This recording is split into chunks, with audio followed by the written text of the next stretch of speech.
how it started. I'm sorry. So, mother and daughter, but I like to say we are best friends. I don't know if we're best friends. I think we're best friends.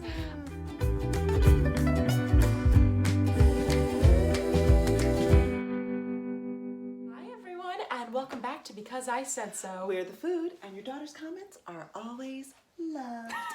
Speaking of love, there's a certain love holiday coming up. Okay, well, every day is a love holiday here in this household. Love for your mom who cooks for you every day. Love for your family. Love for yourself. What do you love, Mom? I love a quiet morning and someone to bring me a good cup of coffee with something nice and crunchy and chocolatey to dunk in it. And that is how we are going to show some love to you today. Tell them what we're making. Today, we're going to be making a traditional Jewish recipe called mandelbrot, or as I like to call it, biscotti's Jewish cousin.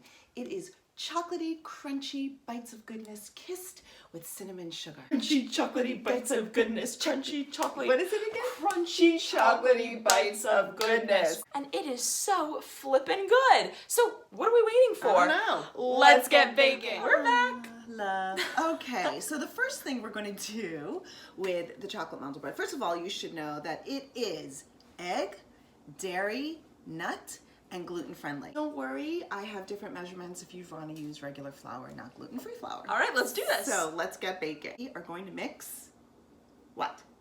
Wet and Test dry. time. Wet and dry, wet and dry. Which one's first? Wet. Yes! Yeah. Ding, ding, ding, ding, ding. Love. Okay, we are going to mix the wet ingredients. So the first thing we're going to do is we're going to take our oil, and don't worry, all the measurements are at the bottom of the screen, and you can always go to www.matzahballfitness.com. All right, so pour in that oil. We're going to be putting in some applesauce. This is your egg replacer, and if you want to replace it with an egg, you can just put in one egg. Excellent. Oh, get as much as you can. It's sticky. Oh, it's stinking. Put in maple syrup. We are going to put in some vanilla extract, and we are going to whisk those ingredients until all the oil and the applesauce become combined. So really the main difference between biscotti and mandelbrot is mandelbrot uses more fat, so mandelbrot is not as dry or as crispy, but I like it really crispy. So we're going to talk about twice baking when we get up to the baking section. It's good. We've also preheated our oven to 350. Always important to have your oven at the right temperature so it's just ready to go. All right, our beloved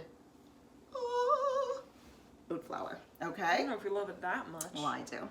So we've got oat flour. This is actually going to be a mix between oat flour and gluten-free flour. I don't really suggest using all gluten-free flour because it can tend to become chalky, and we don't really want that. So a nice mix is good.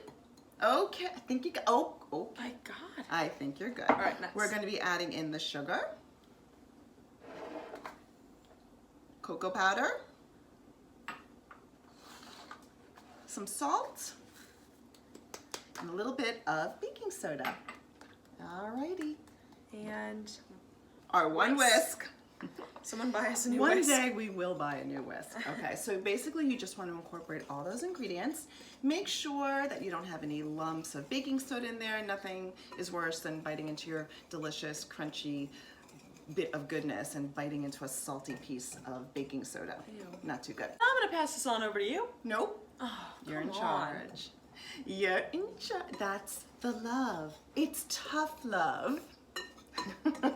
Right, so we are going to, actually, in retrospect, it's probably better to put the wet ingredients in the larger bowl and then just add in the flour, but hey, we're learning as we go. it's okay. Start stirring.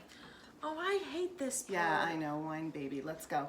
So we stir and we stir. Now, here's the thing. The dough is going to be somewhere in between, it's not going to be like Play-Doh, but like right before you get to the stage of Play-Doh. So it's pliable, but it's softer. So if your dough is too liquidy, just add a little bit more flour in. Okay, so this is actually the perfect consistency. It looks like poop. It's, okay, you know, it's a cooking show. You really need to refrain from these types of comments. So look, it's nice and pliable. It's not like Play-Doh. It's like right before you actually get to Play-Doh. It's stiff enough that you can mold it into a loaf. So this is exactly what you want. Okay, so once we have our dough the way we want it, we're going to add in our chocolate chips. This is actually half a cup of chocolate chips. You don't want to add, like, you know, go crazy on the chocolate chips, because what happens is when it bakes, you don't have enough dough. It's like all chocolate chips, and then it gets runny, and then you can't really cut it. So you're really just going to have to use your hands and fold all those in there so they're all evenly So you're displaced. telling me this doesn't look like poop? Not even a little bit? Oh my God, Leia, stop.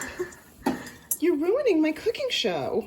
Your cooking show. I cannot work with these actresses. We have this mandelbrot dough. We're actually going to put it on a parchment-lined baking pan, and we're going to make it into a square loaf. And I am gonna hype it up on the cooking can. All right, so here's our loaf. It's about 5 by 7, which is about the size you want. We're gonna put it into the oven, 350 degrees, and we're gonna keep it in there between 25 and 30 minutes. All right, see you then. We've had the mandelbrot in the oven for about 25 minutes. Now, I know it doesn't look like much, but it is going to be so jazzed up by the time this recipe is over. So what we're going to do is, I have a damp paper towel. I'm just going to run it over the knife just to make it easy to slice. And we're just going to slice it. And after every slice is nice and easy, just move it off to the side. We're just going to wipe it off with a damp paper towel, just like that, so we don't get all sorts of crumbs all over the place. And this will probably go to about 12 pieces. Okay, so as you can see, I cut all those slices up, and I cut them on what we call a bias, which is just a really nice way of saying I cut them on a diagonal. And now for the next part. Little cinnamon sugar on this cut side up, and we're going to put it back in the oven for 10 minutes.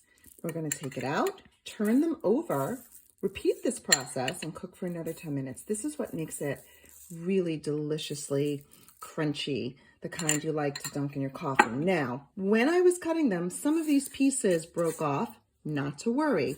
Here's what we're going to do. We're going to take those pieces, just smush them up a little bit, crumble them, and then sprinkle them over.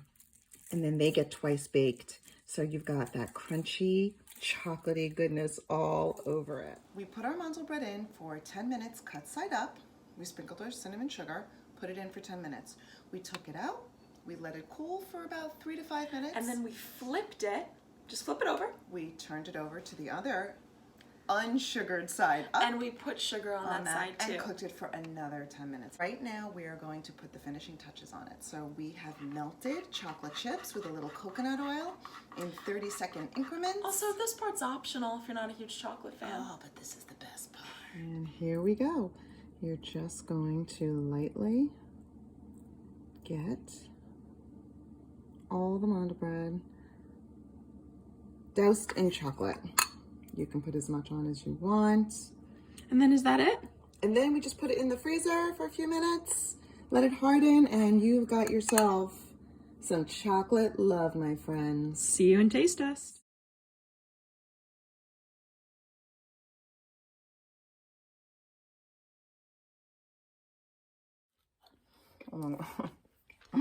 I needed that. You don't have to wait for coffee. Although this is gonna be so good on my coffee. Oh, holy mother. That's so good. Our shout outs are below. Thank you for making our recipes. We love you. To everyone else, stay happy, stay healthy, stay safe, and make these right now.